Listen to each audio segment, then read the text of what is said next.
There's some good news and some bad news. The good news is if you are a fan of Coco Gauff, she has finally won her very first major, in this case, the US Open title. First American female teenage tennis player to win the US Open since Serena Williams back in 1999. The bad news is if you are not a Djokovic fan, Djokovic has won his 24th major title and now his 4th US Open title. Pretty spectacular on his part. I don't think he dropped a set at all throughout the whole tournament this year. I mean, it was pretty crazy, just nothing got in his way this year for the US Open. What's up, guys? MW2 here. And in the background you are watching some Modern Warfare 2 Glock 18c gameplay. This is obviously my rendition of the or at least my build for the Glock 18c in this Modern Warfare 2 game.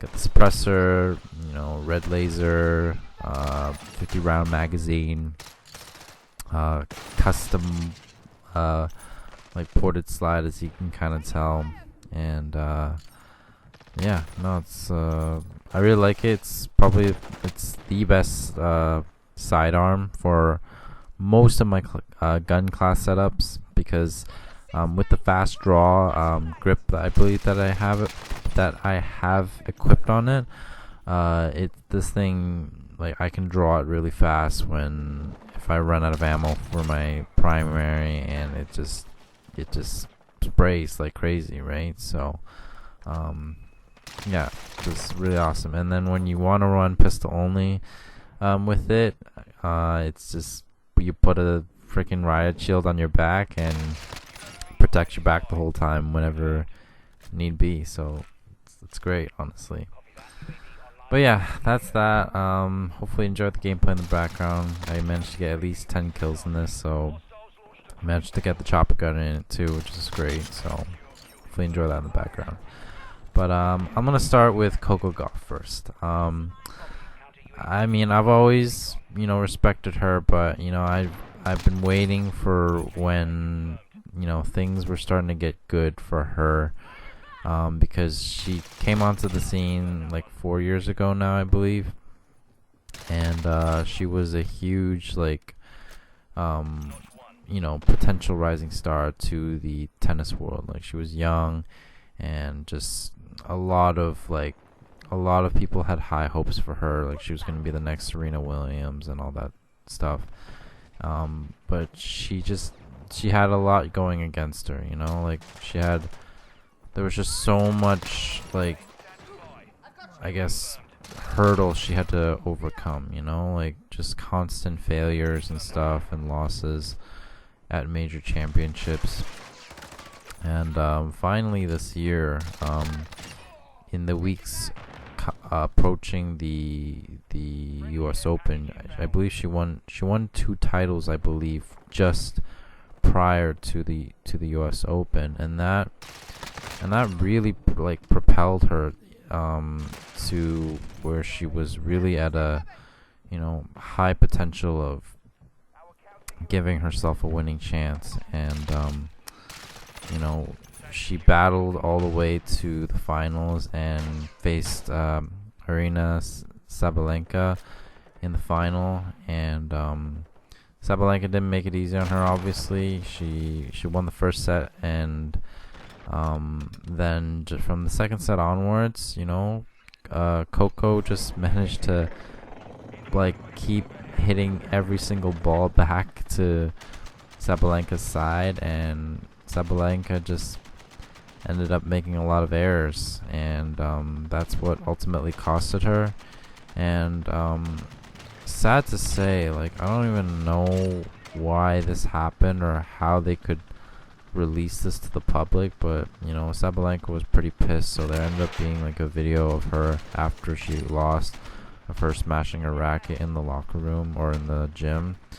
And like, honestly, that shouldn't have been put out, because it's just making her look bad. And honestly, like, you can't blame the woman, but that really should have been private. Like, there shouldn't have been cameras in there at that time. So I feel really bad in that sense for her.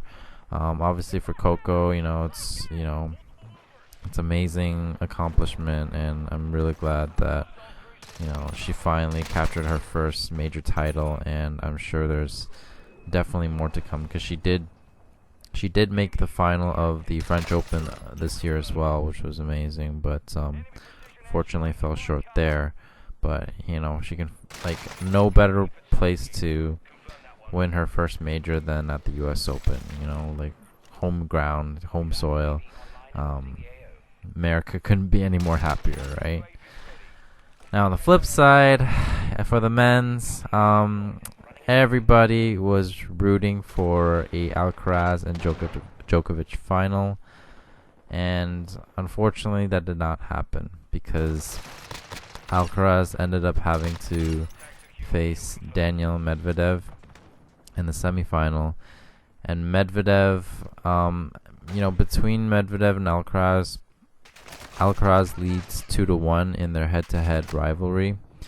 Medvedev won their most recent one before the US Open, and then Medvedev just played exceptionally well.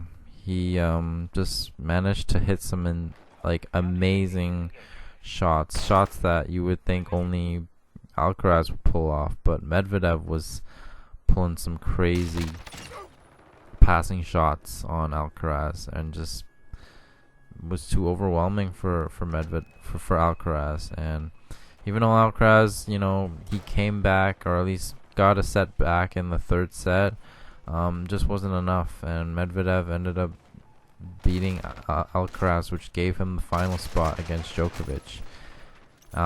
Which again, like, now what was interesting is, Medvedev has beaten Djokovic in the US Open final, like 2 years ago, back in 2021, when Djokovic was really trying to make a push for the US Open title, and winning all 4 Grand Slams in a row, which hasn't been done since Rod Laver. And unfortunately, Medvedev wasn't the player to beat Djokovic this year, and Djokovic, I don't think, dropped a set the whole tournament, and he just pulled straight through and won it in 3 sets and got his 24th major title. So again, more merit to him, and as him possibly being the greatest player of all time. Thanks for watching, guys. Hope to see you guys in my future videos, and until next time, peace out, guys.